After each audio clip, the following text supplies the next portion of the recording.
자, 마태복음 1장 1절이라고 하는 거가 이게 생각보다 요 짧은 거, 이게 전체 제목이니까 내가 마태복음이라고 했는데 말이 잘못 나온 것 같은데, 마가복음이라고 했는데 마태복음으로, 난 마가복음이라고 했는데 마태복음으로 들으신 것 같은데. 전체 제목이기 때문에 하나님의 아들, 예수님은 하나님의 아들이시다. 그러면서 그 다음에 뭐라는 얘기가 되는 거죠? 그리스도이시다. 이제 그리스도이신 예수님은 하나님의 아들이시다. 그러니까 예수님은 그리스도다. 그냥 이렇게만 생각하기 쉬워요. 왜 그런가 하면 당시 유대인들에게 있어서 이제 그 메시아 사상이라고 하는 어떤 그런 거에서는 이제 하나님께서 어떤 메시아를 보내시리라 이제 이렇게 얘기를 했기 때문에 그 메시아가 하나님의 아들이다 이렇게 생각하지는 않은 거예요. 초인적인 인간이다. 초인적인 인간인데 이렇게 생각을 한 거지, 그 메시아가 하나님의 아들이다라는 개념은 없었다는 거예요. 근데 이제 마가복음에서는 뭐라고 얘기를 하고 있는가 하게 되면 예수님은 메시아일 뿐만 아니라 더 중요한 건 뭐라는 얘기예요? 하나님의 아들이시다. 이제 이렇게 얘기를 하려고 하는 거, 그게 이제 뭐라는 얘기예요? 복음의 시작이다. 그러니까 전체 제목이다라고 하는 겁니다. 즉 다시 정리를 하면 예수님은 그리스도이시면서 누구시라고요? 하나님의 아들. 그러니까 하나님의 아들이신 메시아. 이제 이렇게 얘기를 하려고 이제 그러는 거죠. 그러면서 이제 마가복음의 특징 중에 하나는 초고속이에요. 시속으로 따진다면은 아마 무제한 속도로 달려가는 거 같아요. 웬만한 근데 다 건너뛰고 그냥 아주 이제 초고속으로 딱 고래 놓고 나가지고서는 누구로 넘어오는가 하면 2절 한번 읽어보실까요? 2절만요. 선지자 이사야의 그래 보라 내가 내 사자를 네 앞에 보내노니 그가 네 길을 준비하리라. 이제 이렇게 얘기하는 거. 요한, 저 세례 요한으로다가 이제 이렇게 건너뛰어가고 있습니다. 여기 지금 이제 이거는 뭘 보게 되면은 더 이제 이렇게 실감이 나나 하게 되면은요. 여기 저 대조서를 보게 되면은 더 이렇게 좀 아주 진짜 실감이 이렇게 납니다. 마가복음으로 이렇게 보게 되면은 자 1장 1절 이제 첫 시작 부분 이제 이렇게 한번 가서 보시도록 하죠.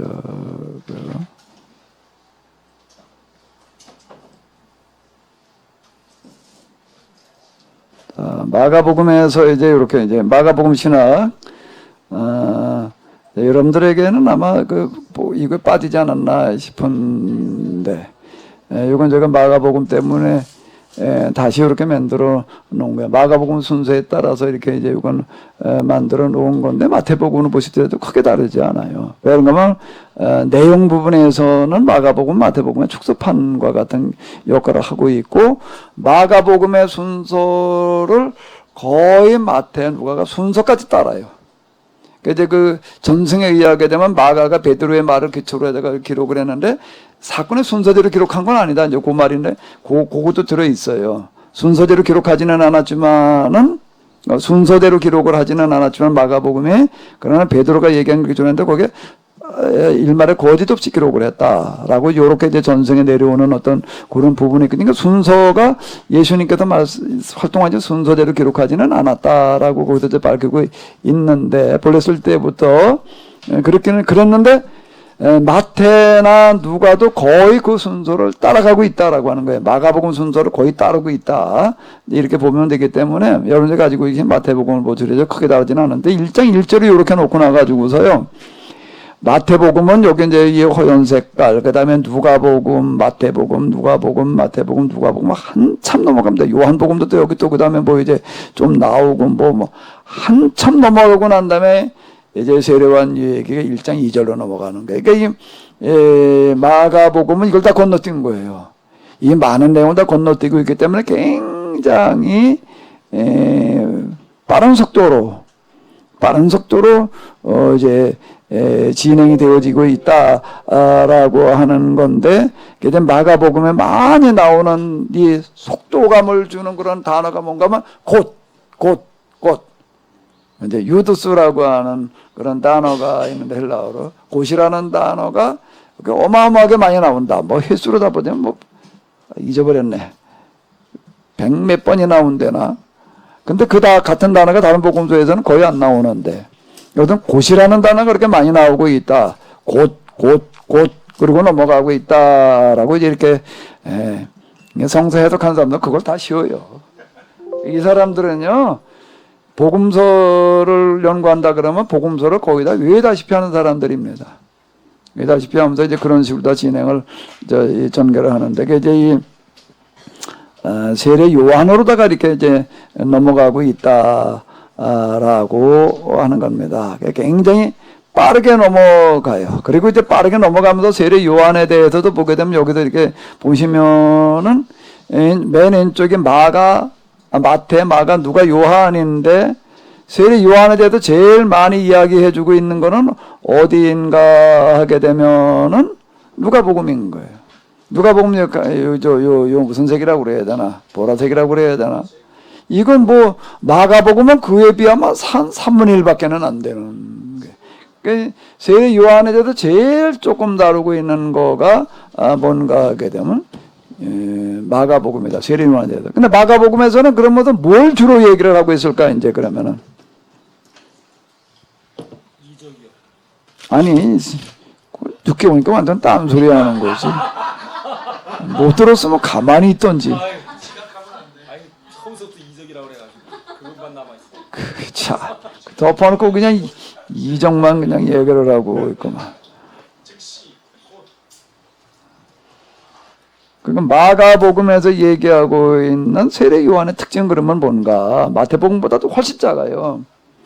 누가복음에서 3분의 1밖에 안 되고, 요한복음에도 뭐 요한복음도 생각보다 요한을 굉장히 길게 다뤄놓고 있는데, 마가에도 요한을 얘기를 하기는 하지만은 아주 다른 복음서에 비해서는 짧게 이야기를 하고 있다라고 하는 거예요.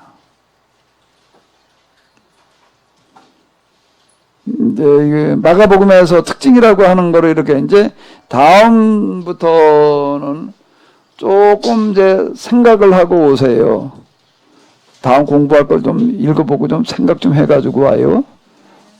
얼굴 표정을 보니까 아니 그거 뭐 오늘도 생각해가지고 왔는데 어디 좀 뭘 생각했는지 좀 한번 얘기해 보시죠. 범위를 주십시오. 아니 범위 다 줬잖아. 순서표보다 지금 조금 우리가 늦게 나가고 있는데 늦게 나가고 있으니까 거기까지는 다 생각해봤다는 얘기인 것 같은데, 우리 파라군 목사님 뭘 생각해 보셨어? 왜 안 해? 아니 범위가 불명확하다니 거기다 몇 주에 뭐 나오고 그랬는데 늦었으니까는 앞에 것까지 했을 거 아니야. 뭘 했어요? 어디 얘기를 해봐요. 그냥 여기 그냥 아까 누가 뭐 생각 없이 등록했다 근데 생각 없이 와가지고 앉아 있어도 되는 게 아니야. 다른 생각이 뭐예요? 어디 얘기를 해봐요.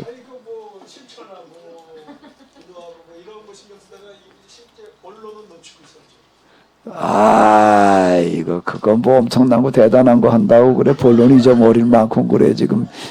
당연히 얘기하지 말라잖아요. 힘들다는 얘기는 아니에요. 제가 핵심을 잘 잡아야 되겠다. 어렵다, 힘들다, 못하겠다 말이 안 돼. 노가다를 가도 며칠만 해봐.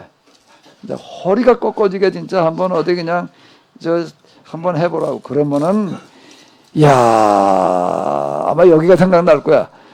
여기 앉아서 그거 할 때가 진짜 좋았는데. 정말 비참한 거예요. 그것도요. 일도 힘들지만은요. 일이 힘든 것보다 더 힘든 게 있습니다. 야, 내가 먹고 살기 위해서 이거밖에 할 게 없다. 그리고 이걸 안 하면 내가 먹고 살 수가 없다. 죽을 때까지 내가 이루고 살아야 된다. 그거는 정말 사람 비참한 겁니다. 그게 마음이 얼마나 힘든 건 줄 알아요? 그걸 이겨낸다는 거가, 일 힘든 거는 이겨낼 수가 있어요. 일 힘든 거는 이겨낼 수가 있는데, 근데 내가 할 수 있는 게 이거밖에 없다. 그리고 난 죽을 때까지 이렇게 해가지고 내가 이걸 먹고 살아야 된다. 그 생각은 사람 비참한 거예요. 우린 지금 아가도 그거 현장 체험하자고 그러고 가가도 그거 좀 지고 다니고 뭐 공부를 좀 비벼본다고 그걸 경험했다. 천만에. 그건 우리가 가가지고선 절대 그걸 그 사람들을 경험할 수가 없어. 내가 그들과 똑같이 지지 않으면 그건 경험이 안 되는 거예요. 그리고 그걸 경험했다 그렇게 아예 얘기도 하지 말아야 돼. 그리고 단기 무슨 선교 어디 체험 뭐 어디 뭐 가가지고서 그 사람들 좀 뭐 며칠 있는 거죠. 흉내 좀 내보고 와가지고서 뭐 그 사람들 이해한 건 뭐냐고 떠들 수 있는데요. 천만에 그들 이해한 게 아닌 거예요. 이해했다라고 생각하는 것 자체가 그들을 모독하는 거예요.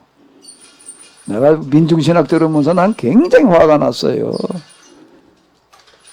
민중신학 들으면서 나는 뭐 민중들을 위해서 뭐 어쩌야 된다라고 민중 메시아를 얘기를 한다고요. 메시아가 따로 있는 게 아니라 민중이 건 메시아야. 이제 이렇게까지 얘기를 해요. 그럼 왜 그런가? 예수님께서 민중들과 나한테 한 개고 저들에게 한 거다. 저들에게 한 개고 나한테 한 거다라고 얘기를 하셨기 때문에 민중이 건 메시아다. 이제 이런 논리가 이렇게 되는 건데, 그게 모든 정책, 뭐 기타 등등이 다 민중을 위한 것이어야 된다. 이렇게 얘기하는 나 그 얘기 때문에 나는 굉장히 화가 나는 거예요.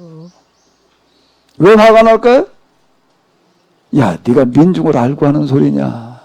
민중이라는 단어를 안 거지. 민중이라는 개념을 안 거지. 네가 민중의 삶과 애환이라는 거 진짜 알고 하는 소리냐? 알고 한다면은 절대 그렇게 말 못해. 그렇게 말할 수가 없어요. 민중이라는 거를 정말 알고 말을 하려면은 민중의 삶에서 실천돼야지 그게 민중을 안 거지. 하도 민중 그러니까 그 사람도 뒷조사고 돌아다니는 사람이 있다고 민중신학자들이요. 그랬더니 그 시대에 그들의 재산 목록을 갖다 쭉 추적해 놓고 놓은 거 보니까 다 상류층이지. 그 민중은 하나도 없는 거예요. 민중신학자들 가운데에서. 다 상류 삶을 살면서 민중을 얘기를 하고 있는 거예요. 그러니까 그건 나를 화나게 난 진짜 민중이었거든요. 그건 민중에 대해서 말장난하는 거지. 말장난 하는 거지. 여우도 굴이 있고 공중에 나는 새도 보금자라기가 있지만 인자는 머리 둘 곳이 없다. 예수님은 민중으로 내려가서 민중의 삶을 사셨다고. 민중 신학을 하려면 그거 굉장히 쉽지 않은 얘기예요. 민중 신학을 한다는 건 쉬운 얘기가 아닌 거예요. 내가 세미나 하면서 내가 제일 어려웠던 게 뭔가 하면 바울 서신이에요. 바울 서신이야. 그건 도저히 난 엄두가 안 나더라고. 도저히 엄두가 안 나. 왜? 그건 뭐 로마서 뭐 어쩌고 저쩌고 어려워서 어려운 걸로 따지려면 욥기가 훨씬 더 어려워. 욥기 해석하려면 내용이 어려워서가 아니라 야, 이 내 바울 서신은 내가 도저히 내가 손댈 수 있는 게 아니다. 왜? 그걸 하려면 나이 50 먹어가지고 부도 노동자를 실천하는 그런 자세와 정신과 삶에 따라가지 않으면 안 되는 노릇인데, 예? 아니 바울을 말하려면은 아니 그 자세를 아니고 바울을 말한다 그러면 그럼 뭐 바울 장난친 거지 그게 바울 말하는 건가요? 예? 그 자세가 아니고서는 내가 가만히 보니까 내가 지금 나가가지고 부도 노동자 그걸 하면서 선교비를 마련해가지고서 내가 가도 부도 노동자 하면서 그걸 해봐라 그러면은 자신 없는 얘기더라고요. 자신 없는 얘기야. 배다리에 가게 되면 인천 배다리라는 데가 있습니다. 거기 가면 옛날에 거기 뭐가 많았냐면 냉면집이 많았는데 무슨 냉면집이 많았다고요? 세숫대야 냉면집. 옛날에 거기까지 부저 바닷물 들어왔는가 봐요. 지금은 시내 한복판이 되어져 있는데요. 여름 날 그냥 땀 흘리는 사람들이 근데 냉면 먹긴 먹어야 되는데 얼마큼 먹어야 되나 뭐 얼마큼 먹어야 됐다고요? 세숫대에다 담아다 먹어야 됐지. 그 사람들은 냉면 끓여 먹어가지고서는 그 부도 노동자 못하는 거예요. 세숫대 진짜 가니까는요. 그래서 세숫대야만 해요. 근데 그것도 어떤가 하면 무한리필이야. 먹고 싶은 대로 갖다 먹어라 해요. 거기는. 그런데 가격은 엄청 싸요. 그 지금도 뭐 그런 거 하나 어디 있다고 뭐 그래가지고 그때 몇 년 전에 내가 어떤 목사님하고 한번 같이 가본 적이 있는데 진짜 그릇이 딴 데 냉면 드셔보셨어요? 인천 사셨으니까. 바로 거기가 내가 학교 다니던 길목이야. 거기 많았죠 그런 거요. 네, 많아요. 세숫대는 뭐 드럼통 같은 데 담아놓고 팔더라고. 네. 근데 그 저 월미도 가고 미군 부대잖아요. 거기서 나오는 걸로 주로 많이 만든 것 같더라고요. 그건 이제 그건 좀 딴 저거 냉면인데 냉면이 해수대 냉면이라는 게 있어요. 진짜 이 보통 이럴 때 냉면집 2배 크기는 되고요. 처음에 나올 때도 많이 나오는데요. 냉기고 가니까는 이제 조금 덜 담아놓더라고요. 이제 먹고 싶으면 얼마든지 갖다 먹어요. 얼마든지 갖다 먹어. 그게 부도 노동자. 저기부터 행주산서인가를 갔더니 거기 뭐 그 누가 안내하는 분이 거기 뭐 가면 뭘 먹으라 그러나 뭐 국수를 먹고 와야 된다고 그래가지고 가도 국수를 먹으러 갔는데 어떻게 먹을 거냐겠다 곱빼기를 시켜놨더니 곱빼기 시켜가지고 다 남기고 왔어요. 왜? 거기는 보통의 곱빼기보다 훨씬 더 많이 나오고 곱빼기라고 해서 더 비싼 게 똑같아요. 가격은 똑같아요. 근데 양이 어마어마하게 많아. 그다음 맛도 없는 것도 아니에요. 거기 사람이 얼마나 많은지 그 주인원 때 물어봤어요. 여기는 어찌 이런 국수집이 생겨났냐? 원래 없었는데 거기 무슨 공사판이 생겼는데 공사판 사람들이 이제 밥 먹으러 갈 데가 없으니까는 여기 원래 이 집 엄청 오니까 가게 조그만 가게였대요. 와서 자꾸 밥 좀 해달라고 그래가지고 이제 그냥 할 수 없이 시작을 했는데 이게 노동자들이 밥을 하도 많이 먹어가지고 노가다이는 하도 많이 먹어가지고 그냥 거긴 시작이 뭔가 마음껏 갖다 먹게 그냥 먹고 싶은 만큼 갖다 먹어라. 그래가지고 이제 거긴 국수가 이제 그런 식으로 이렇게 주더라고. 근데 3,000원이었나? 그때 4,000원이야? 3,000원이야. 그때 올라가지고 그런가 하고 그 요즘 4,000원짜리 국수가 어디 있어요? 그것도 마음껏 갖다 먹는 게 어디 있어요? 거꾸로 있지. 행주산 2,000원짜리도 있다고요. 뭐 양은 적지 양은 적으니 그건 그거 말고 마음껏 갖다 먹으면서 맛도 괜찮으면서 그런 거 자 어쨌든 그 사람이 어마어마하게 많던데 난 바울 서신에 해석하면서요 난 정말 야 이건 내가 할 수 있는 게 난 도저히 자신 없다 내가 그 얘기한 게 바로 그 부분인 거야. 그래서 저도 나이를 먹어가다 보니까는 더 위에 계신 분들한테 대단히 죄송한데요. 나도 헛소리 또 하고 헛소리 또 하고 다시 말씀드리는데 여기 와도 계약이 뭐 어쩌고 저쩌고 얘기를 하려면은 뭘 고치자고요? 정신 뭘 고치자고요? 머리를 고쳐요. 아니 여태 내가 폴라리스 오피스를 올려놓은 지가 언젠데 여태 그걸 못해가지고 지금도 못하고 앉았단 말이야. 그러고서 이걸 하겠다고 지금 그 정신 가지고 여기 와서 앉아 있어요, 그래 지금? 물어볼 선생님을 찾아야죠. 그거 내 머릿속에서 안 나오는데요. 네이버한테 물어봐요, 다 나와요. 네이버한테 물어보는 그런 거는 저는 익숙치가 않아요. 사람한테 물어봐요. 그러면 공부보다 더 쉬운 게 없다라는 책을 읽어보셔. 공부보다 더 쉬운 게 없다는 책을 읽어봐요. 그거 읽어볼게요, 우선. 사모님 세다. 뭔 얘기 하시려고 그러셔?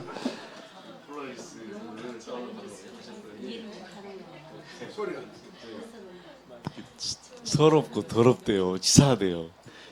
자녀들한테 배우려고 하니까 막 이것도 모르냐고 그러고 막 그래서 많이 구박받았다고 서럽다고. 아, 구박받아 싸지.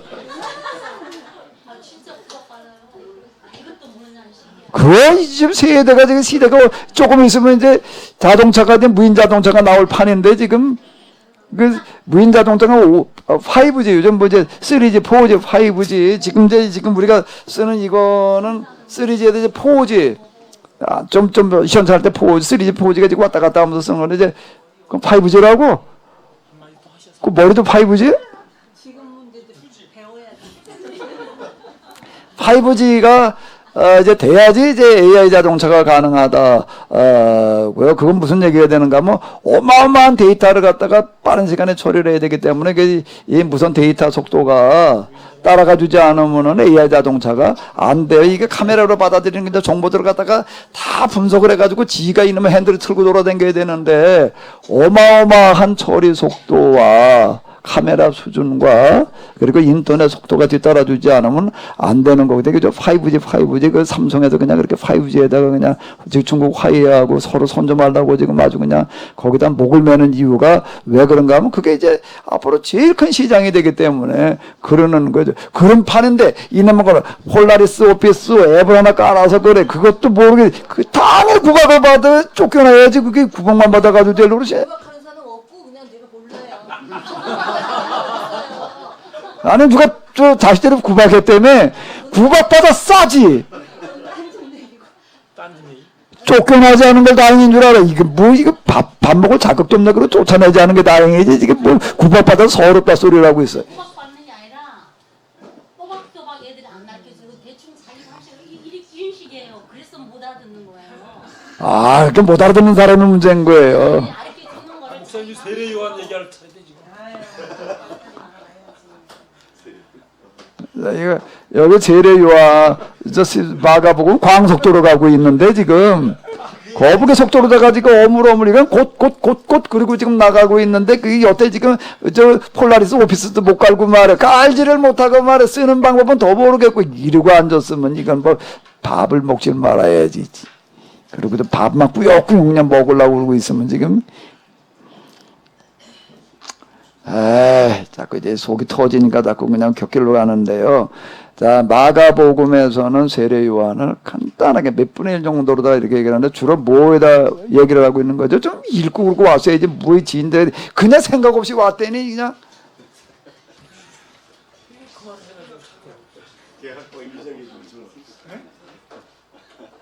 이 목사님은 뭘 생각해 보셨어?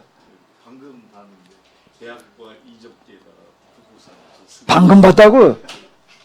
볼 시간이 없으셨구만. 여기서는 뭔가 하게 되면 세례 요한이 뭘 얘기하는가 하게 되면 내 뒤에 오시는 분은 나보다 능력이 많으시다. 요걸 강조하고 있는 겁니다. 왜? 이제 예수님은 그렇게 소개를 하니까 이제 뒤에서부터 그가 전파하여 이르되 그 앞에서는 이제 세례 요한이 조금 설명을 해놓고 나가지고서는요. 내 뒤에 오시는 이는 나보다 능력이 많으시다. 내 뒤에 오시나니 나는 그의 신발끈을 클기에도 감당치 못하겠다. 나는 물로 세례를 주지만은 그분은 너에게 뭐로 세례를 주리라는 거예요? 성령으로요. 세례를 주시리라. 요걸 얘기하고 있는 거예요. 마가복음에. 세례 요한 소개해 놓고 나가지고서 세례 요한의 혼소리들이 많아요. 혼소리들이 많은데 딱 그 말만 하고 있는 거예요. 딴 얘기는 안 하고. 그게 지금 이제 특징, 그리고 그리고 또 넘어가는 거예요. 굉장히 빠른 속도로다가 지금 이제 달려가고, 있는데, 그리고 여기서 또 모두 다 건너뛰고 있죠? 모두 다 건너뛰는 40일 금식 뭐 이런 건 다 건너뛰는 거예요. 그때 예수가 갈릴리 나사렛에서부터 와서 요단강에서 세례를 받으시고 올라오실 때 또 뭐만 소개하고 있는가 하게 되면 많은 이야기들이 있는데 뭐만 소개하고 있죠? 하늘이 갈라지고 성령이 비둘기처럼 오면서 하늘부터 무슨 소리가 나는 거예요? 이는 내 사랑하는 아들이라. 요거가 이제 마태 마가에도 그대로 들어가 있는, 마태 누가에도 그대로 들어가 있는 거예요. 마태 누가에도 들어가 있는 이유는 뭐 마태도 그렇게 생각했나 보네, 누가도 그렇게 생각했나 보네 때문이 아니라 마태가 이렇게 말하고 있는 것들을 그대로 따라가고 있는 거다. 그러니까 하늘에서 무슨 소리가 들려왔다고요? 너는 내 사랑하는 누가 누구의 아들이라는 거예요? 예수님이 하나님의 아들임이시다. 라고 하는 거를 여기서 지금 이제 강조해주고 있는 거죠. 그리고 이제 그 다음 딴 것도 이제 다 건너뛰어가는 어떤 이제 이런 거를 이렇게 우리가 볼 수가 있는데요.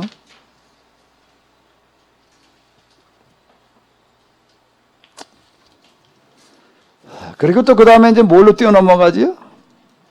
또 그 다음에 이렇게 보게 되면 또 그냥 이제 쭉 다 40일 동안 금식하셨다 그냥 그 얘기만 딱 나와 이제.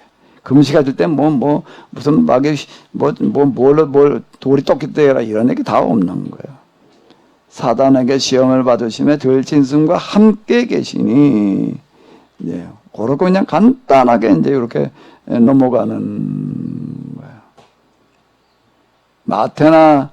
마태나 누가에 비해 가지고서는 이건 뭐 한 4분의 1밖에 안 되는 것 같아. 광야 시험의 이야기. 그리고서 이제 그 다음 선언이 뭔가 하게 되면은 1장 14절에서 15절 요건 한번 같이 읽어보시도록 하겠습니다.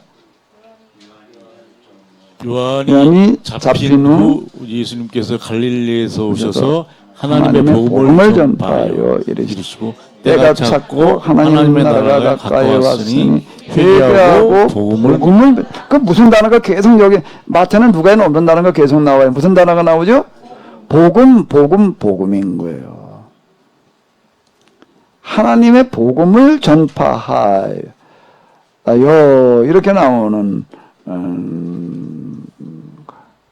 그냥 마태복음을 보게 되면 4장 17절에 그 같은 내용을 이렇게 이야기를 하고 있습니다. 이때부터 예수님께서는 비로소 전파하여 이르시되 회개하라 천국이 가까이 왔느니라 하시더라. 그런데 여기서는 때가 찼고 하나님 나라가 가까이 왔으니 회개하고 뭘 믿어라?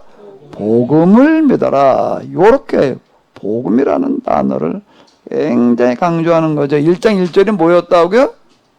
하나님의 아들 예수 그리스도의 복음의 시작. 그럼 이제 마가복음에서는 복음이라고 하는 거를 그만큼 이제 중요시하고 있다라고 하는 건데요. 그 다음에 이제 제자들 부르시는 이야기가 이렇게 나오는데 그 이야기도 마태, 누가, 요한에 비해서 어때요? 그 양이 어떻죠? 굉장히 짧아요. 굉장히 짧게 이렇게 이제 나오고 있다라고 하는 겁니다. 여기서 그냥 제자들에게 고기 잡는 제자들에게 나를 따르라 그랬더니 그냥 따라왔다. 이제 이렇게만 간단하게 이제 나오고 있습니다.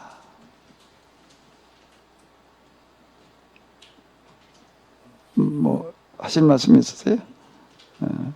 아주 굉장히 속도감 있게 달려가고 있다라고 하는 거예요. 그러다가 이제 양이 많아져요. 갑자기 양이 많아집니다. 여기까지는 계속 이렇게 오다가 갑자기 양이 많아져요. 어디서부터지요?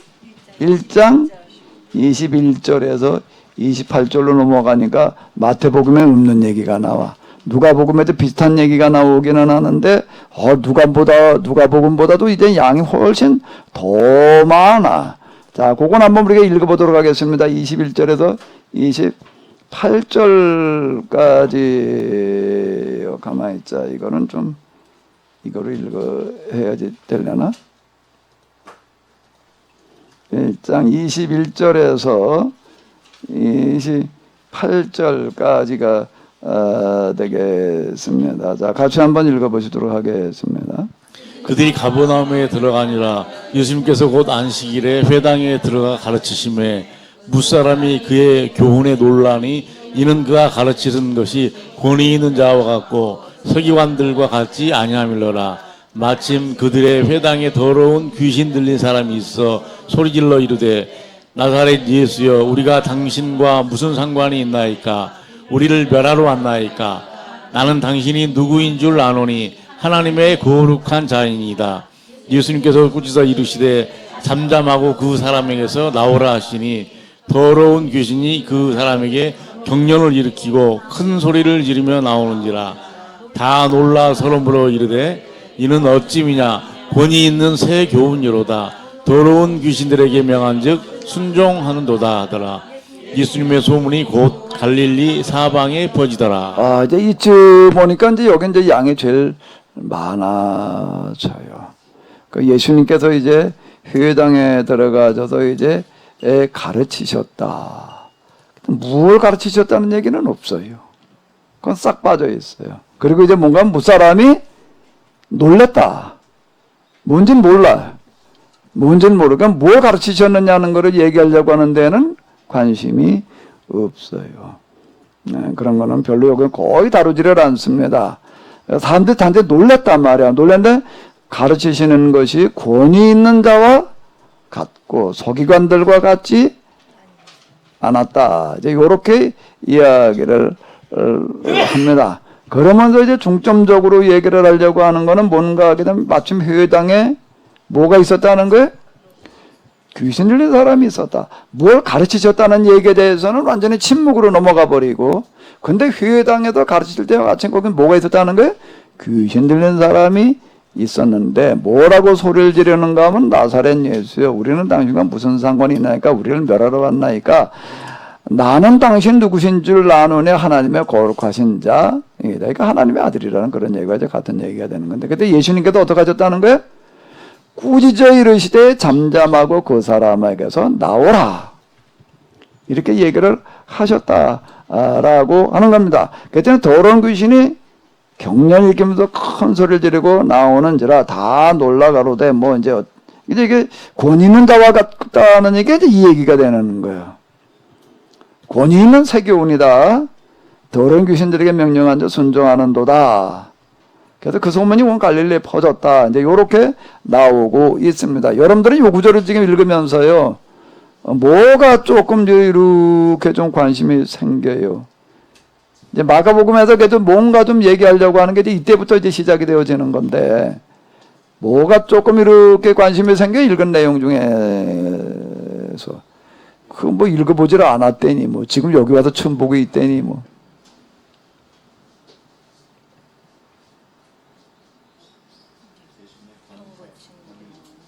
군요.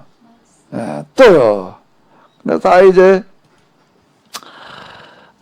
요 구절에서부터 이제 마가복음을 연구하는 데 있어서 사람들 이제 관심이 뭐 이제 아까 마가복음에도 12제자들 깎아내리고 있느냐 뭐 이제 너무 특징이니까 다른 데하고 너무 이제 두드러지게 이제 다르니까 이제 그렇게 이제 얘기를 하는데, 또 요 구절에서 하나 이제 마가복음을 연구를 하려고 한다. 마가복음에 관한 전문 서적 읽게 되면 이제 여기에서 이제 거치고 넘어가야 될 구절이 하나가 있습니다. 그게 뭔가 하게 되면은 25절이에요. 한번 읽어보실까요?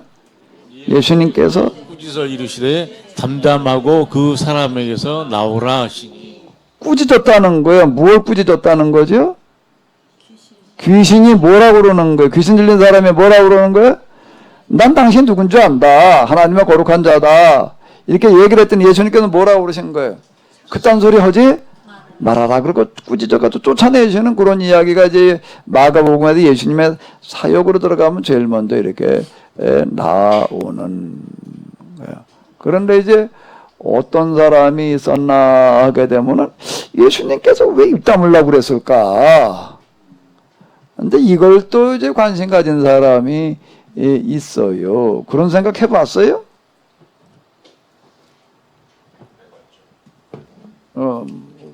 왜 그런 생각을 해봤어요? 저기 메시아라고 그러는데 왜 입을 다물라고 귀신이 잘못 말했나? 아니요, 맞아요. 틀린 소리 했나? 맞아요. 근데 왜 다물라고 그래요? 유대인이 잘못된 신앙이에요. 마이크 들고 얘기하세요.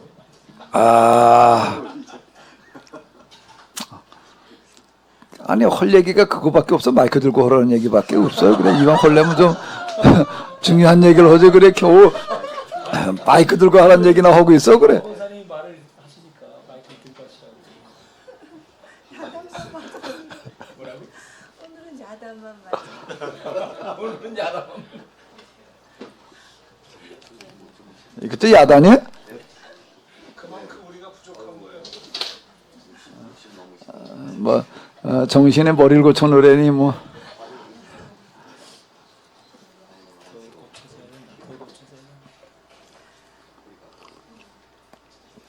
왜 예수님께서 귀신에게 잠잠하라고 그랬을까? 그리고 쭉 읽어 내려가다 보면 병자 고쳐놓고 나가서 말하지 말라고 그러는 게 또 나와요. 또 어떤 경우가 있는가 하게 되면 예수님 제자들을 이제 그 아까 우리가 8장 읽었던 그 부분에서 나오는 건데 사람들은 나를 누구라고 그러냐? 너희는 나를 누구라고 그러느냐? 예수님 뭐 이래라 하시면 그 절대 어디 가서 말하지 말아라. 이제 이렇게 얘기하는 구절이 이렇게 이제 나옵니다. 변화산에 올라가다 내려오시면서도 이제 이건 말하지 말아라. 왜 입단속을 시켰는가? 이제 요걸 가지고 또 이제 연구한 사람이 있어요. 이걸 가지고 이제 연구하는 사람이 있는데 물론 이제 마태복음, 누가복음에도 나오지만은 마가복음에 더 두드러지게 지금 이제 그런 부분들이 이렇게 부각이 딱 되고 있으니까 이제 왜 예수님께서 이렇게 입단속을 시키고 있는가? 라고 해도 이제 그걸 갖다가 이제 책을 썼습니다. 그래가지고 또 세계적으로 유명해진 사람이 있어요. 세계적으로 그것 때문에 유명해지는 거야. 그래서 이제 무슨 용어가 생겼는가 하면 메시아의 비밀. 그 사람이 이제 붙여놓은 제목이 그거예요. 메시아의 비밀. 이제 예수님이 메시아라고 하는 걸 비밀에 붙이고 있느냐. 그래서 이제 메시아의 비밀. 이런 제목으로 다 이렇게 붙여가지고 이제 글을 써놔가지고 그 글이 아주 이제 많은, 그렇게 생각을 안 해봤거든, 별로. 근데 또 그걸 가지고 이렇게 또 그럴싸하게 얘기를 하니까 이제 너도 나도 뭐 어쩌고 저쩌고 얘기를 놓는 바람에 마가복음을 가지고 이제 뭘 좀 얘기를 하려면 이걸 말을 하지 않을 수가 없어요. 여기다도 어떻게 동의하든 아니하든 간에 뭐라고 얘기를 하고 전문 서적을 전문 신학 서적을 쓰려면 이제 메시아의 비밀 문제에 대해서 자기 의견을 말하지 않을 수 없으면 안 되게끔 되는 이제 그런 풍토가 또 이제 이렇게 만들어 졌는데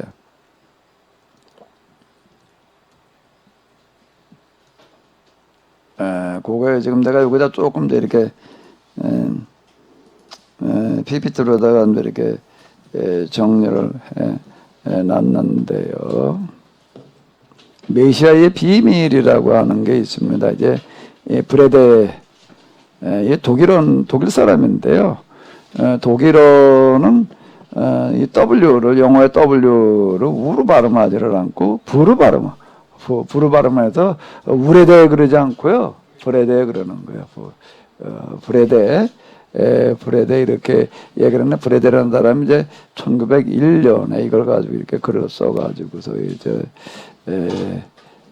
그 이후에 아주 이게 열띤 논의의 대상이 되어졌던 그런 주제가 이렇게 되게 있습니다.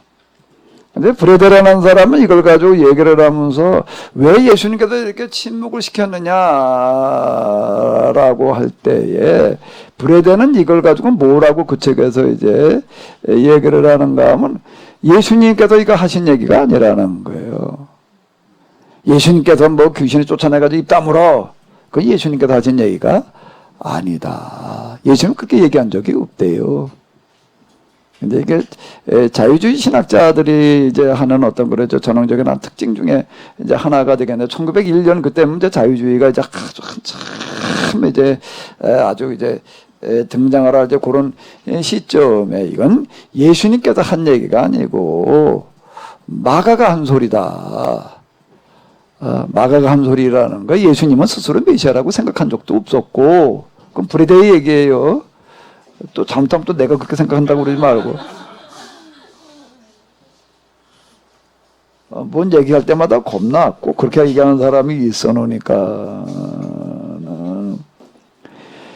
브레데가 뭐라 예수님은 스스로 메시아라고 생각한 적이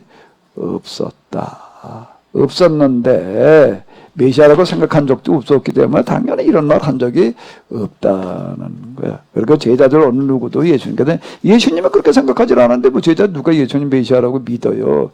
그렇게 믿은 사람도 없고 아무도 없었다. 근데 예수님께서 이제 부활하시고 난 다음에 제자들이 그때 가가지고서 이제 예수님을 메시아라고 생각을 하고 그렇게 믿고 그리고 이제 사람들한테 예수님의 메시아라는 거를 얘기해 주기 위해서 이렇게 지어낸 얘기라는 거예요. 브레데는 그렇게 말을 하는 겁니다. 그럼 여기서 왜 침묵을 하라고 그랬느냐?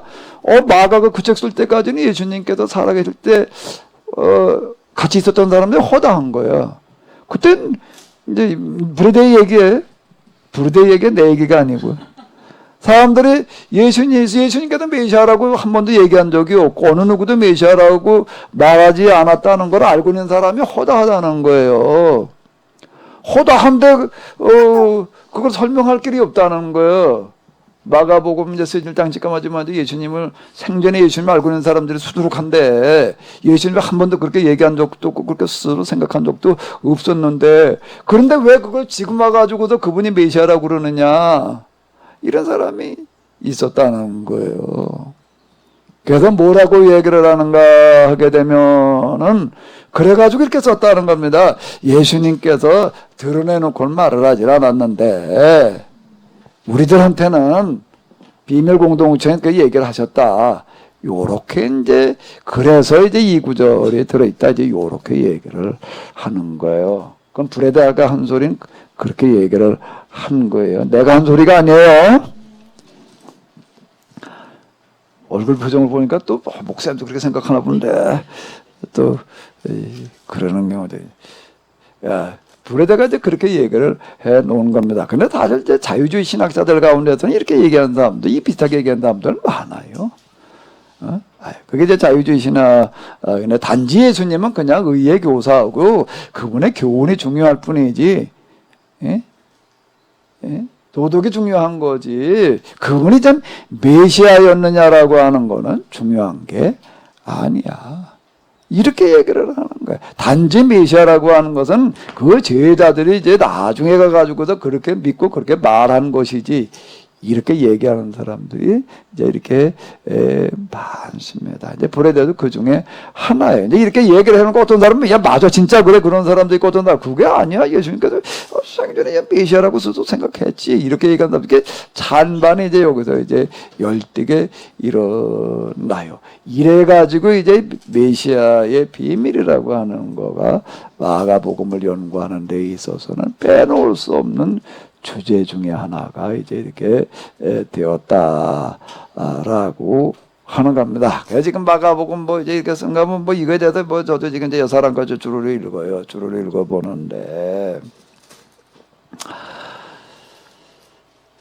참 이게 철학적으로 신학을 공부한다는 게 신학을 연구해 가지고서 이렇게 한다는 게 머리를 짜낸다는 게 참 애처롭다. 내가 이런 생각도 좀 드는 게 그 한계가 이제 여기까지로구나. 정말 생각과 연구들은 네, 뭐 정말 별의별 걸 가지고 다들 그냥 엄청나게 씨름들을 합니다.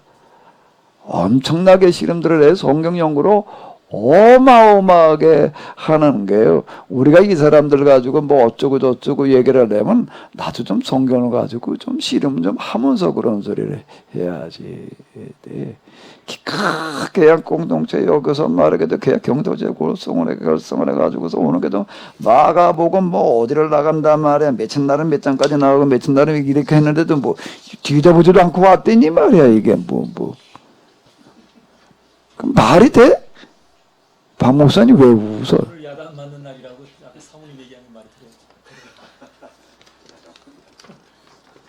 이 사람들은 진짜 어마어마하게 이걸 우리말로 우리 자기네 나라 모국어로 외우는 게 아니라 이제 신약을 가르치는 사람이다 그러면은요 그냥 헬라어로다 외우는 수준으로다가 기본적으로 이렇게 해요.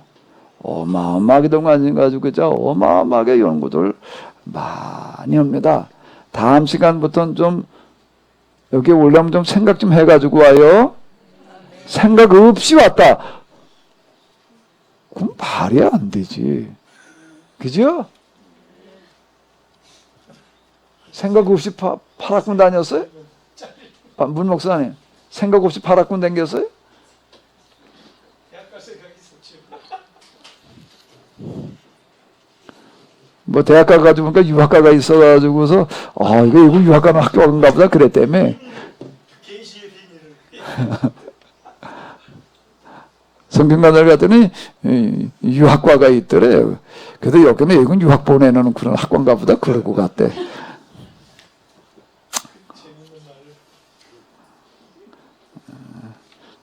난 그렇게 모르고 보니까 베드로의 영성을 닮으셔서 그렇게 말을 하시더라고. 근데 이제 어쨌든 이 메시아의 비밀이라고 하는 어떤 이런 것들이 이제 있는데 지문 요구하는 거가 이제 몇 군데를 이제 지적을 해놓고 있습니다. 이건 부활 이후에 마가 그리고 마가 공동체가 만들어낸 얘기지 본래 그랬던 게 아니다. 이래가지고 이제 기타 여러 다양한 주장들이 이렇게 나와요. 그런데 어디에도 난 왜 이것들을 그렇게 연구를 많이 하고 실험을 많이 하는 사람들이 왜 이건 말을 하지 않을까라고 생각되는 의문이 하나가 있어요. 저는 뭐라고 이걸 얘기를 했죠? 뭐라고 얘기를 했다고요? 제가 마태복음에서도 그렇고 이거 가지고 복음서에서도 세미나 할 때는 제가 뭐라고 얘기를 했죠?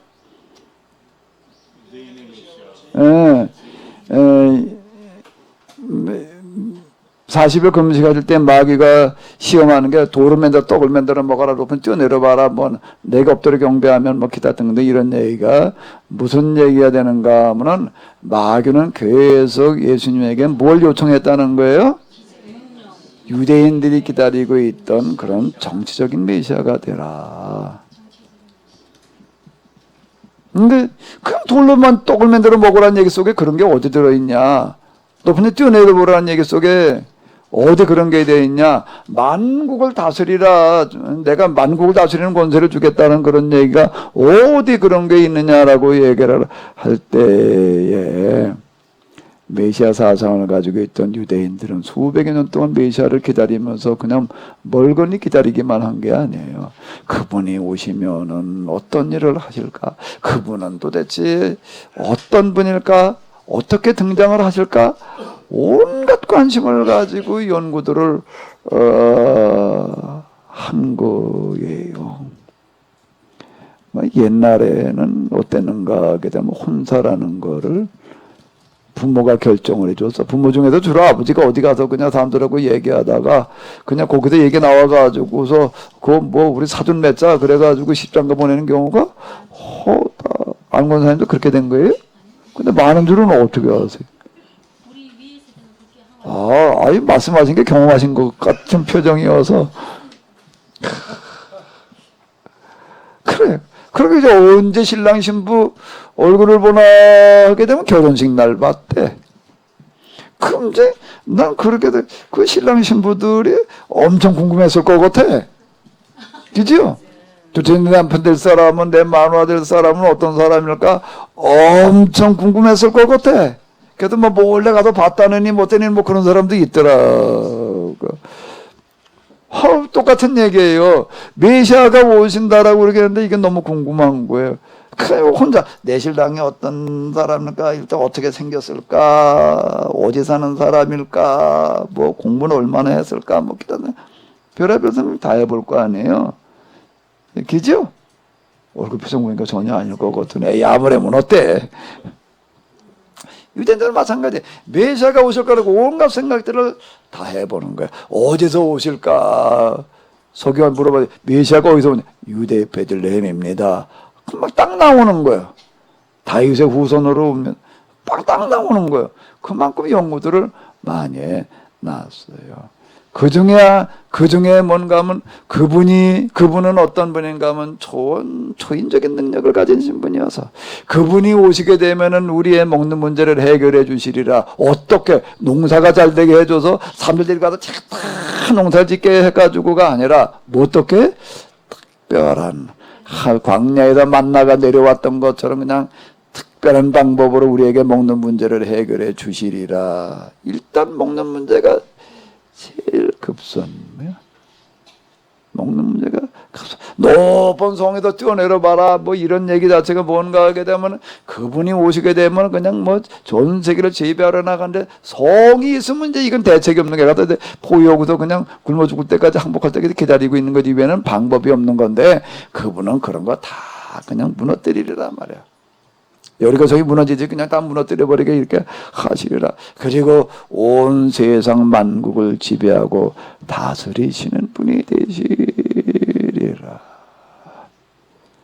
그럼 이런 신격중간계 맥락이라고 하는 흐름을 조금 이해를 하고 있게 되면은 마귀가 거기서 얘기하고 있는 어떤 이런 거가 유대인들이 기다리던 메시아라고 하는 거를 모르지는 않을 텐데 어떻게 그렇게 생각한 사람이 제가 여태까지 읽은 것 가운데에서는 아직 없어요.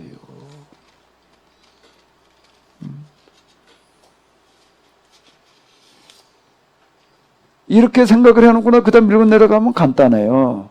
마귀가 뭐라고 얘기해? 이 사람은 하나님의 아들이라는 거예요. 이 사람은 다윗의 자손이라는 거예요. 메시아라는 거예요. 그 마귀가 어떤 마귀야? 광야에도 예수님을 시험하던 마귀가 이번에는 귀신 들린 사람들 속에 들어가가지고 그 입을 통해가지고 얘기를 하는 거예요. 이분이 누구야? 우리가 그렇게 오랜 동안 기다리고 있던 바로 그 메시아야. 또 이렇게 되는 거야. 그럼 예수님에게 있어서 제일 곤란한 문제는 예수님을 메시아라고 믿는 건 좋은데 똑같은 메시아가 아닌 거예요. 어떤 메시아로 믿을까봐 믿게 되면 곤란한 얘기가 되는 거죠. 그런 유대인들이 기다린 정치적인 메시아라고 그러는 거예요. 정치적인 메시아라고 예수님을 이렇게 인정하고 따라다니게 되면 이게 제일 아주 곤란한 문제가 되는 거예요. 그러니까 절대 그러니까 귀신이 그럼 똑바른 소리 했다고? 똑바른 소리 얘기한 게 아니지. 완전 정반대 소리를 하고 있는 거예요. 말은 메시아라고 그러는데 말은 하나님의 거룩한 자 하나님의 아들이라고 그러는데 그건 무슨 얘기가 되는가 하면 귀신이 떠드는 얘기는 뭐 이 사람이 바로 우리가 기다리던 누구다? 우리가 기다리던 바로 그 메시아다. 무슨 메시아? 정치적인 메시아다. 이렇게 얘기를 해놓고 그러니까 그거를 말하지 말라고 그러는 거지. 그냥 간단한 얘기가 되는 건데 근데 그 많은 신학자 그 세계적인 명성을 가진 사람 가운데 이렇게 얘기하고 있는 사람이 한 사람도 없다는 내가 아직 읽은 바에 여기나 아직 못 읽었는지는 모르겠는데요. 그건 난 너무 신기해. 어떻게 이건 못 볼까? 여기는 왜 못 볼까?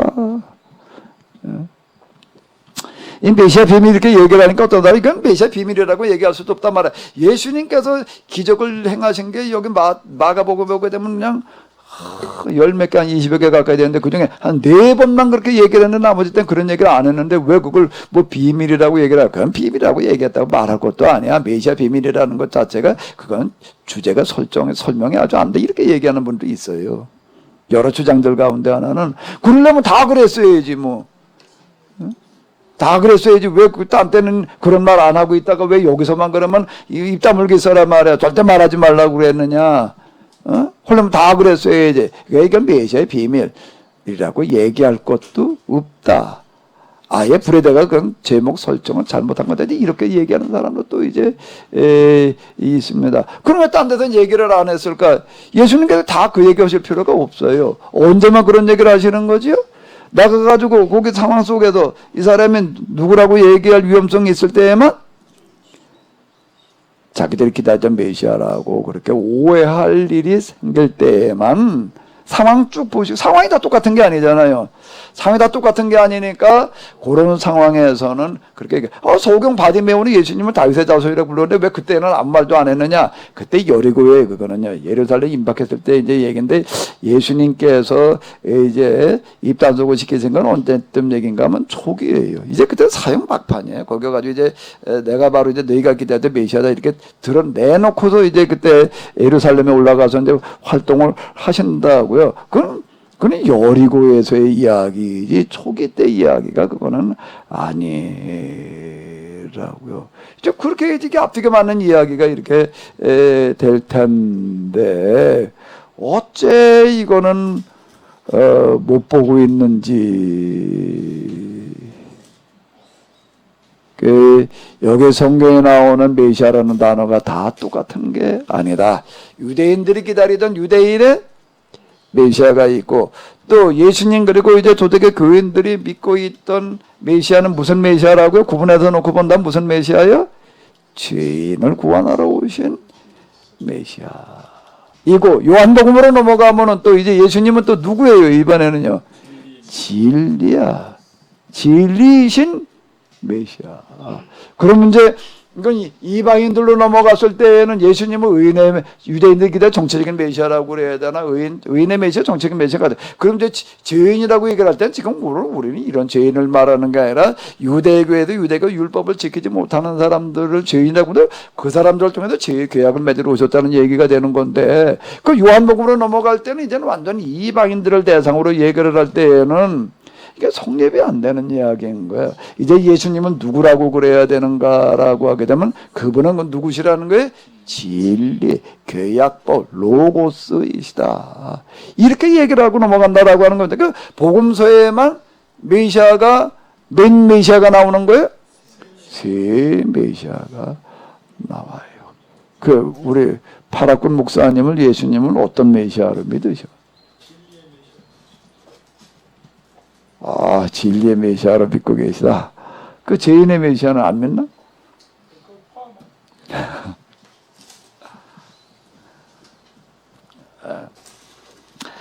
자, 이제 요런 얘기가 이렇게 되는 건데, 지금 여기 1장 여기 첫머리에 만나고 있는 내용에 지금 이제 그런 부분이 이렇게 되겠습니다.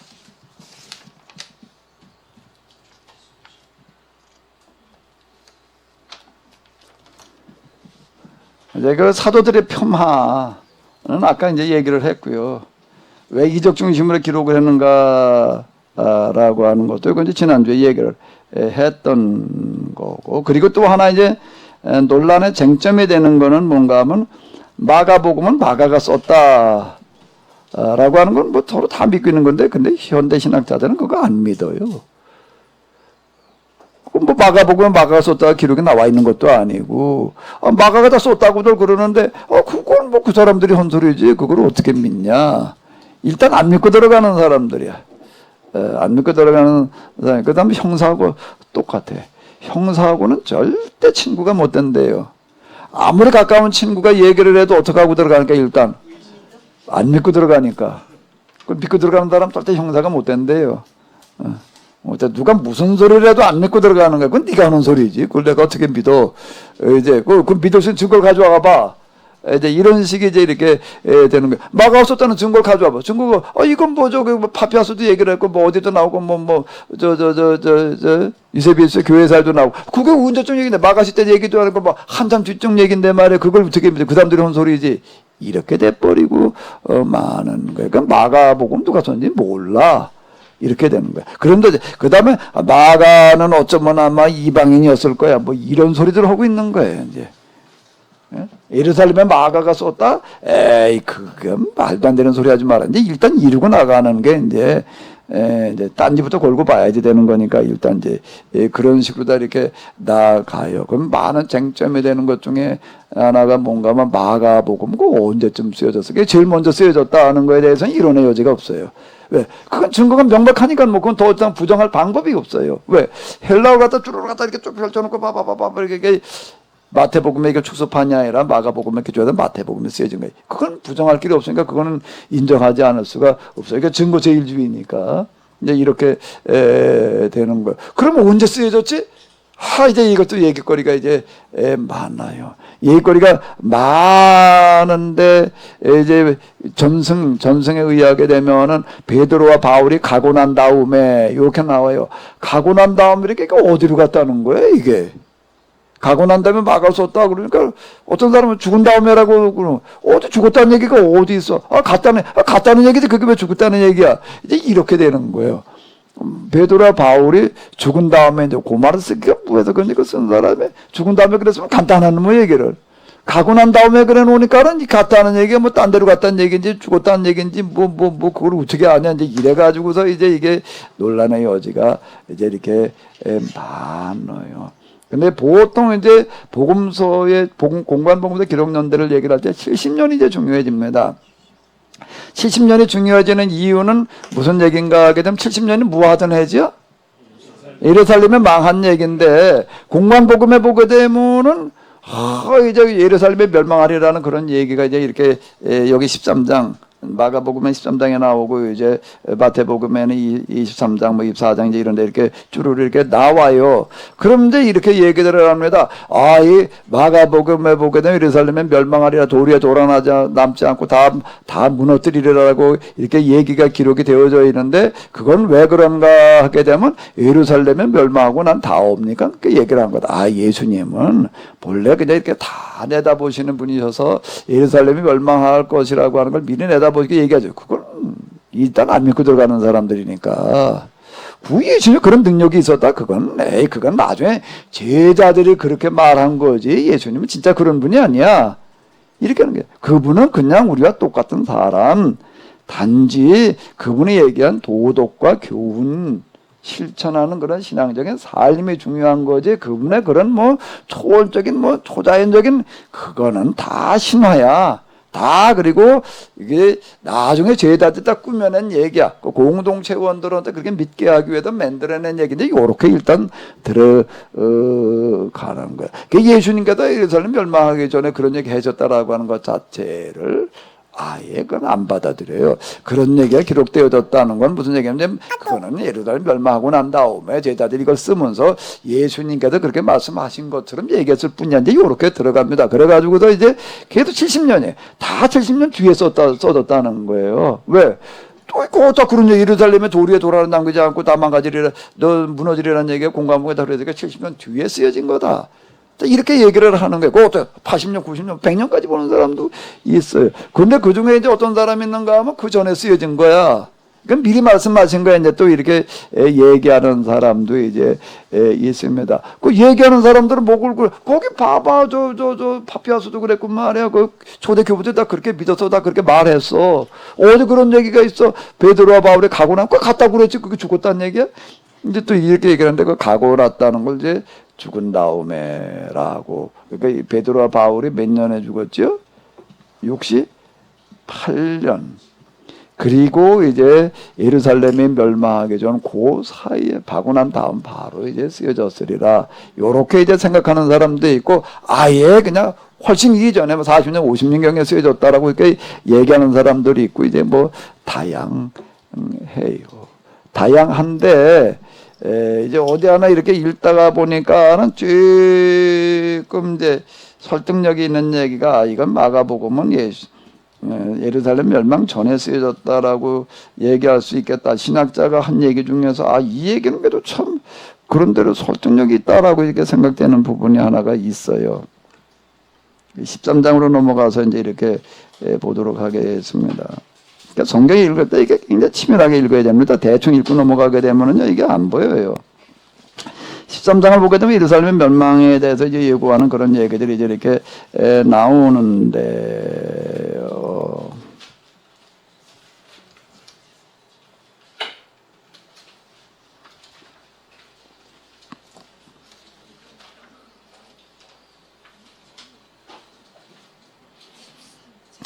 몇 장을 13장 9절을 보시기 바랍니다. 13장 9절 찾으셨나요? 자, 13장 못 찾으셨으면 여기를 이렇게 한번 그러니까 성경은 이제 읽는 방법도 우리가 조금 이제 배워야 되니까 이왕 하는 거 우리가 조금 좀 뭐 이렇게 다른 신학자들이 혼소리 좀 같이 해가면서 해도 괜찮아요? 은혜가 다 떨어져요? 지난번에 무슨 아르탈로지 무슨 그 상점 못 벌어드는 얘기들 하니까. 자, 13장 9절을 한번 읽어보시기 바랍니다. 잘못하면 이런 소리 듣다가 시험 되는 사람이 있어요. 진짜 그런가 보네. 이렇게 될 수도 있는데 사람들이 마가복음 뭐라고 그러는지를 좀 알아야 되잖아요. 한번 읽어보세요. 너희는 스스로 조심하라. 사람들이 너희를 공회에 넘겨주겠고 너희를 회당에서 매질하겠으며 따로 말미암아 너희가 권력자들과 임금들 앞에 서리니 이는 그들에게 증거가 되려 함이라. 요 구절을 가지고서 마가복음이 예루살렘 멸망 이전에 쓰여진 건지 이후에 쓰여진 건지 증거가 된다는 거예요. 이 구절이요. 이 구절이 뭐 때문에 그럴까요? 이 구절이 이게 성경에 연구한다는 거에 굉장히 생각을 많이 하면서 읽어야 돼. 그냥 덮어 읽으면요, 그냥 뭐 그런가 그러고 넘어가 버리는 얘기가 돼 버리는 건데 그렇게 읽으면 안 돼. 이거 굉장히 진짜 생각을 많이 해야지 되는 건데요. 너희는 스스로 조심하라. 사람들이 너희를 공회에 넘겨주겠으면 너희를 회당에다 매질하겠으며 나로 말미암아 너희에게 권력자들과 임금들 앞에 서리니.